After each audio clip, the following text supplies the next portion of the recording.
Hello, welcome to Lesson 21, Exponent Rules. During today's lesson, we are going to learn the exponent rules for negative exponents. We're also going to learn the rules for raising a power to a power, multiplying exponents with the same base, dividing exponents with the same base. So we will cover a lot of topics during this lesson. Before we begin, let's look at our vocabulary words. Exponent. An exponent represents how many times the base should be multiplied. Base, the number being multiplied. So in the slide, we have 3 being raised to the second power. 3 is the base, 2 is the exponent. So 3 is the number being multiplied, 2 tells us how many times to multiply 3. So that represents 3 times 3, which is 9. Now, 3 being raised to the second power is known as a power. Okay? So in the slide, you'll notice that I said a power has a base and an exponent. So a power has a base and an exponent.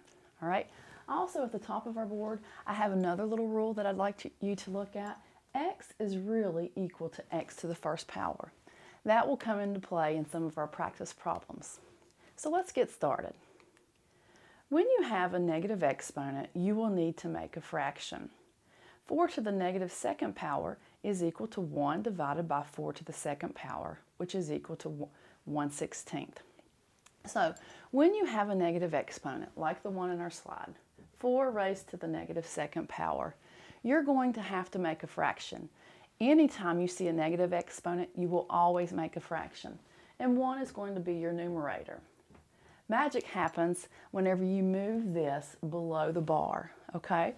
Right now, it's really 4 to the negative second power divided by 1. You can make any number into a fraction by putting 1 as its denominator. So, what we're going to do is we're going to take 4 to the negative second power below the fraction bar, and magic happens. This negative 2 becomes a positive 2. And I can go one step further and say that is equal to 1 divided by 16. So remember, when you have a negative exponent, make a fraction. Let's try one more example. Okay.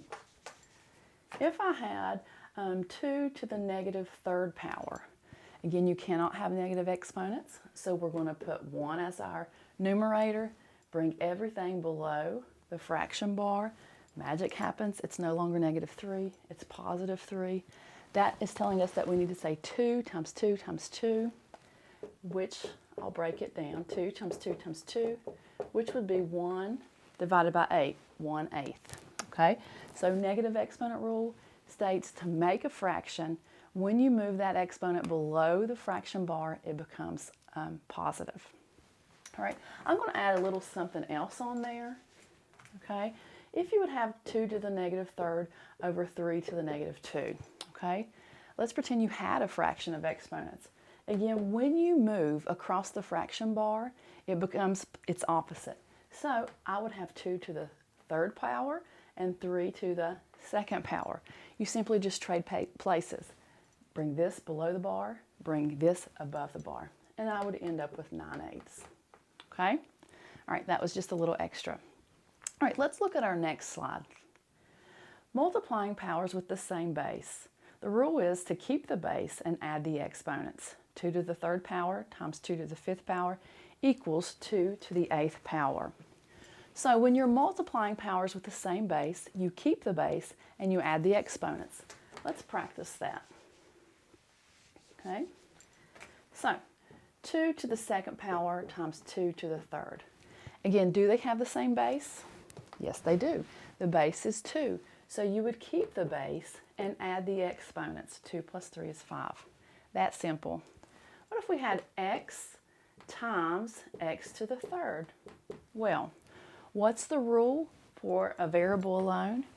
It really has an imaginary exponent. So feel free to pencil that 1 in. Now we keep the base, add the exponent.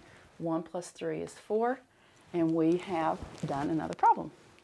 Let's do one more. How about 5 to the second power times 5 times 5 to the negative 1?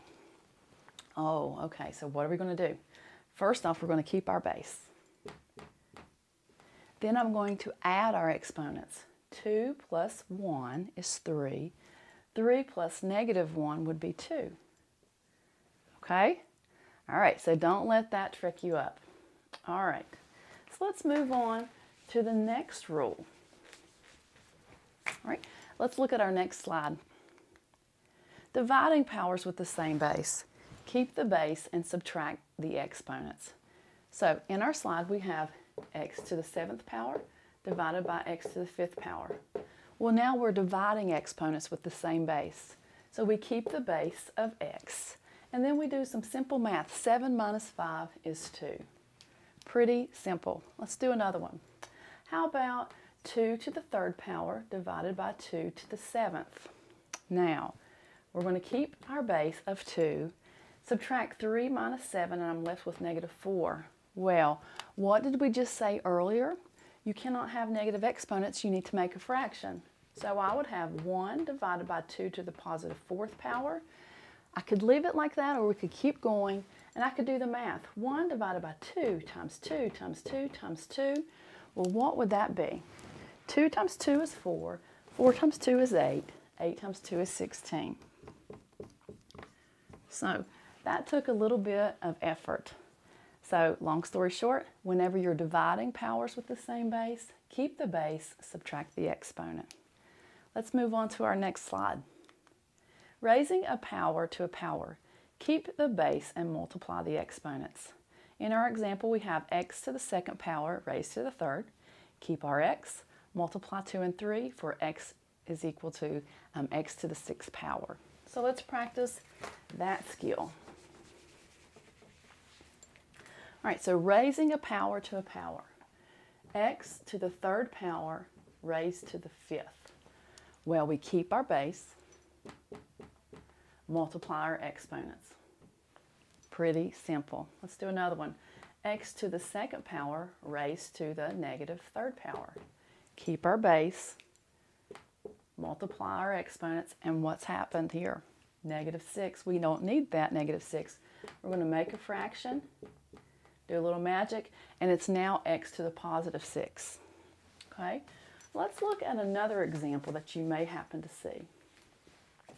What if you had 2x to the 2nd raised to the 3rd? Okay?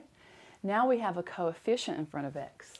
I still have to evaluate 2 being raised to the 3rd power. So I'm going to separate it. 2 to the 3rd power times x to the 2nd raised to the 3rd power. Okay? So 2 to the 3rd power is 8. 2 times 3 is 6. All right? So look at what just happened. I had to raise 2 to the 3rd power to get 8, and then I used my exponent rules. 2 times 3 is 6. So my final answer is 8x to the 6th power. This causes my students some confusion, so let's do another one. Okay? Again, the basics, raising a power to a power, the basics is just to multiply the exponents. Okay? It's whenever you have a coefficient in there that makes you a little bit confused sometimes. So if I threw in 2y to the 6th power raised to the 2nd. Again, I have to raise that coefficient to that given power. So 2 raised to the 2nd power, 2 times 2 is 4. Keep my base of y, and then just multiply the exponents. 6 times 2 is 12. So that covers the exponent rules. I'll see you in the next lesson.